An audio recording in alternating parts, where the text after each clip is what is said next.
Serious divorce men, what role did your ex-wife's friends play in your marriage ending? There was definitely an echo chamber giving her reinforcement on how awful I was. Especially since she was the one being physically violent towards me, that they didn't know about how that drove my behavior. Yeah. I was distancing myself from her because she was actively hitting me. So her friends reinforce that it was my distancing myself from her that was the reason that our marriage was collapsing. After the divorce, I'd occasionally get confronted by one and told how awful I was, and I'd show the scar on my arm and the pictures on my phone of the bruises and mention the concussion, and they just seemed dumbfounded. Also, I hope you're in a much happier place and with someone who doesn't treat you like a human punch bag. Much better place. I will never have a serious relationship ever again. But I'm in a casual relationship that is pretty sweet, but I don't see her often enough, so I supplement with occasional sex workers, and my child is safe and off at college. Considering her friends facilitated multiple affairs and supported her drug habit, I would say they played a part in our marriage ending. That said, today I would buy everyone a beer and shake their hands. I went on to marry a much better class of lady. We crossed 27 years this fall. My ex's friends covered for her while she was out fucking. She was also hooking up with one of her girlfriends and I wasn't invited. Same. It's like we were married to the same woman. She was cheating on me and wanted to leave for the other guy. All her friends and our mutual friends begged her repeatedly not to. Told her she was being stupid and selfish and throwing away a good thing. They really tried, and I give them credit. She did leave me for him. It crashed and burned, and she regrets it all now. Close bracket. Okay, I love a wholesome story.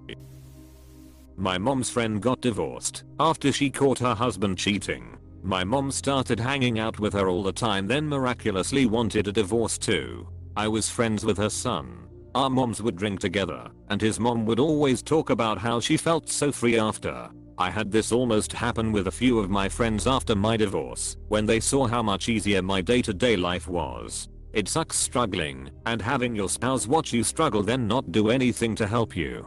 So when they would see that I was having an easier time at it doing it all by myself, while they are still struggling, while having a partner, it makes you reevaluate your marriage. Because if they are already doing everything household/childcare wise and covering half of the bills, what is their spouse bringing to the table of value besides only covering the other half of the bills?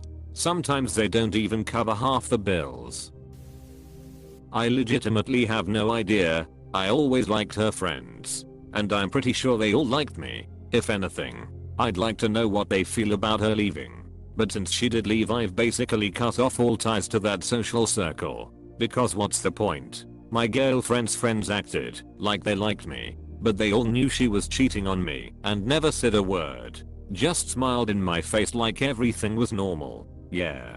Crazy how that story is so common. Definitely been in your shoes. None at all. As far as I know, she met someone else online and decided she wanted to divorce me and go on holidays with them. And she did. I'm a believer in no fault divorce. If someone wants to divorce you, don't kick and scream. Do it. Everyone falls in and out of love. Everyone should be free to leave if they want. So we got divorced. And then as far as I know he disappeared. And a year later she asked to marry again because it would be easy. We laughed and said no. I gave you your divorce. I'm not a toy you can throw away and just pick up again when it suits you. But to reiterate, her friends and relatives played no role, I think. They're all married and still are. More than 2 decades now. It was all just her own choice. Good on you for not falling for the same mistake twice. When my ex was debating getting involved with a married co-worker, she had a friend who encouraged her to cheat. The friend told her to follow her heart, etc. Yeah, follow your heart. Zero forethought into consequences of actions and lives destroyed. Just follow your happiness, no matter who you destroy in the process, including kids. Not so much her friends as her mother. She just hated men in general and loved drama, doused heavily in vodka. She used to get my ex-wife really riled up to the point they'd both phone me, literally screaming down the phone at the same time. Ex-wife was an absolute treasure / s. How do you like me now, biatch? Haven't been married yet, but shocked to find out how many moms get involved in the relationships. The crazy assumptions I would hear. They would project their own mistakes onto their daughters. The worst part is every relationship I've been in, the mother and friends were in their ears trying to split us. The 2 to 3 friends who did actually get to know me in these relationships loved me. The rest talked to me once and made all kinds of assumptions about who I was or were jealous about my exes giving me more time than them. Meanwhile, my friends always treated them well and would only say something if they saw tough times for me. That's my mill to a T. My in-laws have a toxic relationship and she projects all the bad stuff that her husband and in-laws allegedly did onto our relationship. In her eyes, I'm the bad guy in everything ever. She advises my wife to bully me even when I'm within earshot. She thinks that I'll treat her like dirt otherwise. My parents largely broke up because of my mother's single friends encouraging her to divorce my dad and get his money, citing that he worked too much, but really because she had the family life they were jealous of. Surprise surprise, when they broke up he no longer had to provide for her, so he cut back his working hours. She ended up on welfare benefits if you're in the UK, and all of her friends settled down and vanished never to be seen again. Is it just me, or is there a common theme of women ruining each other's lives? It's a game. Some people love seeing if they can get others to give something they view as great up. Then if they actually give it up, the fun is gone, so they move on. My ex-wife's friends were toxic AF. They were all either bitter women, single women who wanted a friend to be single together with so they could party, or they were seasoned scam artists already living off of spousal/child support and not working, encouraging her to take me to the cleaners and drop all fairness in the split. It's been 20 plus years, but I can hear the well. Jen says his law Jazz's ex-husband did this. Or I could hear them on the other side of the phone when they were chatting and I was walking by. Contrast it with my friends who would constantly give me support and encourage to try harder or change things or find ways to reconcile, etc. Some even gave me referrals to therapist or couples counselor. Another bro offered to lend me his beachfront condo in Florida and told me take a break from work alive there with my wife so we can rediscover ourselves. Even my boss was a good bro, offered to clear my plate and let me take 10 weeks leave. Paid to take my ex on a long vacation to patch things up. I should add, after the split, half of her GFs would be trying to hang out with me. I hate those women, and that one dude with all my being. That one dude ended up trying his luck dating her for a few months. All fake toxic people. Strangely enough, none at all. My ex's friends were pretty level-headed types. When we split, more than a couple said they weren't surprised we split up and told me they used to refer to the ex as Planet Fuckwit, not ex's actual name, because everything had to revolve around her. Personally, I got the impression they were almost as sick of her as I was. From what I gather, is her main core of friends don't really hang out with her anymore.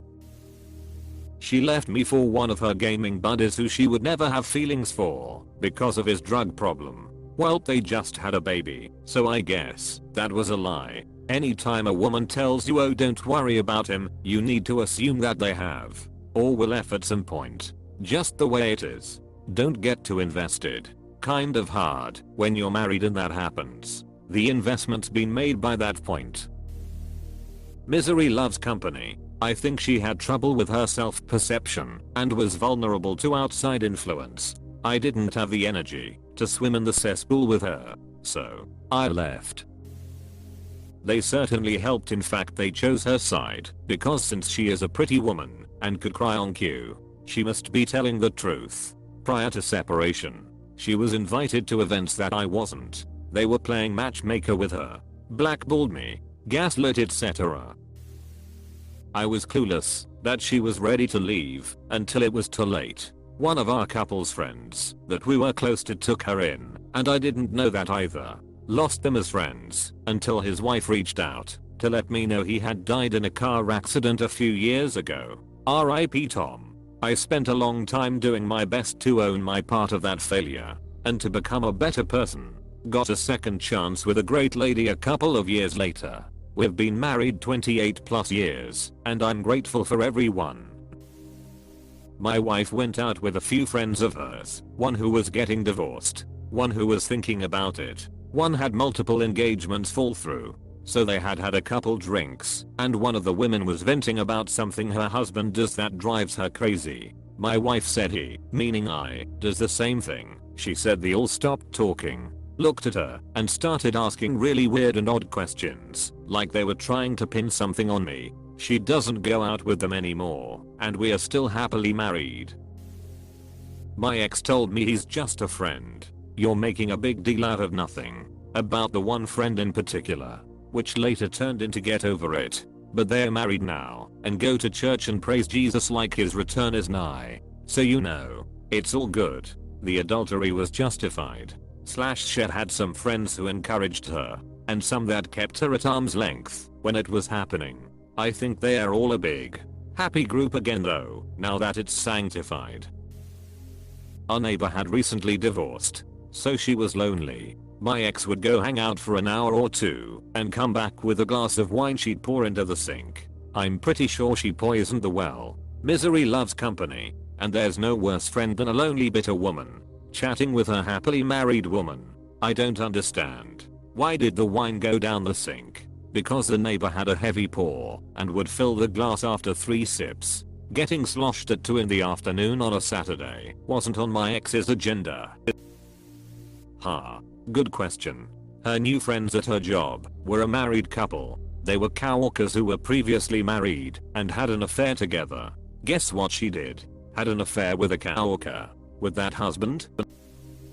Her best friend was in a sexless marriage, as in not even consummated after the wedding, and she lived vicariously through my ex-wife. When my ex tried to cheat, she rationalized my ex's actions for her, then continued to paint me as the bad guy after we separated. Well, turns out this best friend is not her friend anymore, after she basically removed herself as a support system for my ex and the kids, citing the kids as the problem. I know my kids. They're great. Indisciplined at times.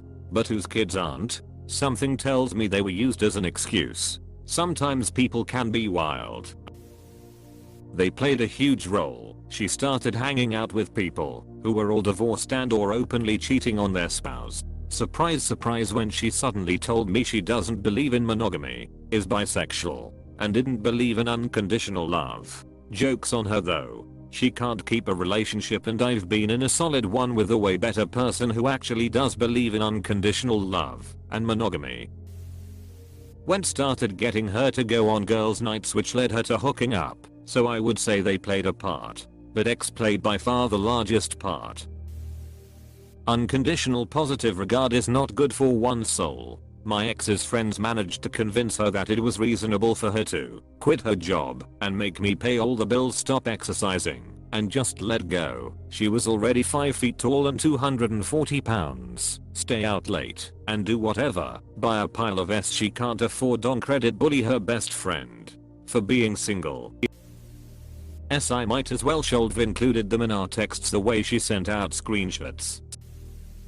In my case, my wife's friend was probably pretty instrumental. It might have gone either way without his input. And of course there were underlying problems that probably weren't getting fixed by anything but divorce. But the lever that got the ball rolling was definitely him. It wasn't a romantic thing with them. He was just someone who was always there and listening and giving input while I was out making a living and paying the bills. He was kind of needy and dependent too. I used to be able to talk to my wife in the evenings, but then before long she just didn't want to talk about anything.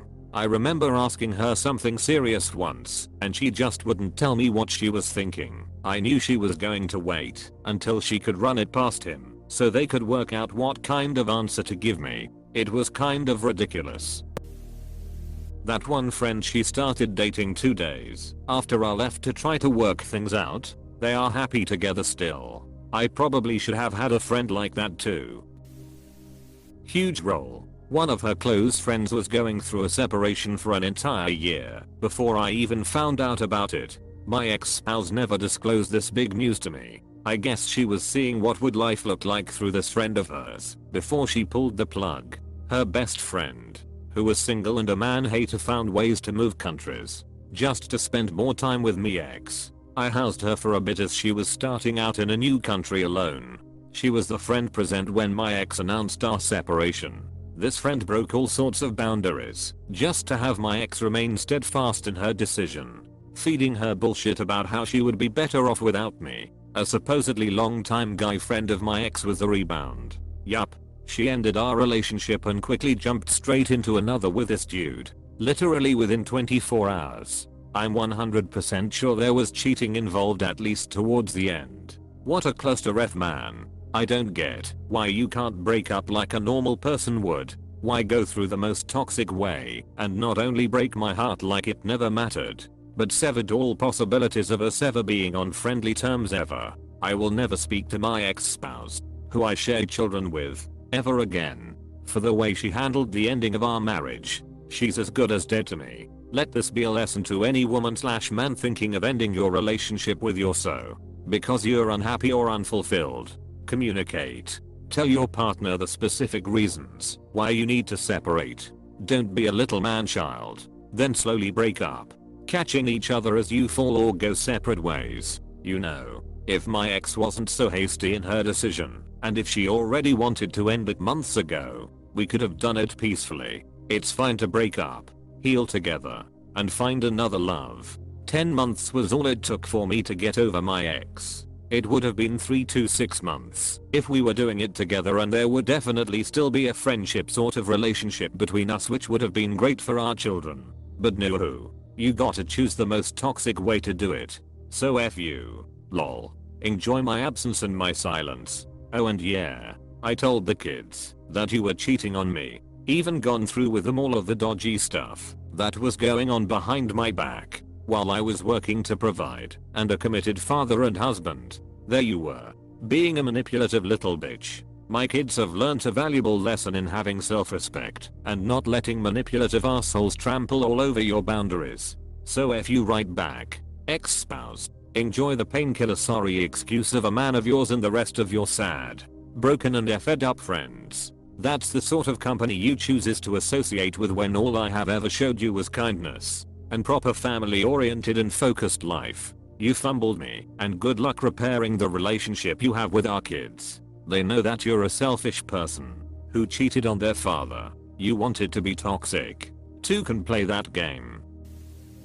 Mill friends. Also her journaling. She kept track of every personal offense, every condemned act, every sexual deviant conversation, everything she deemed wrong. She kept track. I got a TPO against me this week. She laid out 15 years of atrocities. Good news. I have 0 skeletons in my closet. Bad news. I'm fairly certain I will never trust a romantic partner again. This no romantic partner. She used her journals as an escape, believing it was processing. She never had the ability to actually confront me about any of it. This person I once loved is dead and replaced with a spiteful, insidious and vindictive human instead. I pity her, and I'm so angry that she is willing to disparage me, her kid's dad. Storing 15 years of atrocities really just shows premeditation, and hopefully with a good lawyer, would be used against her.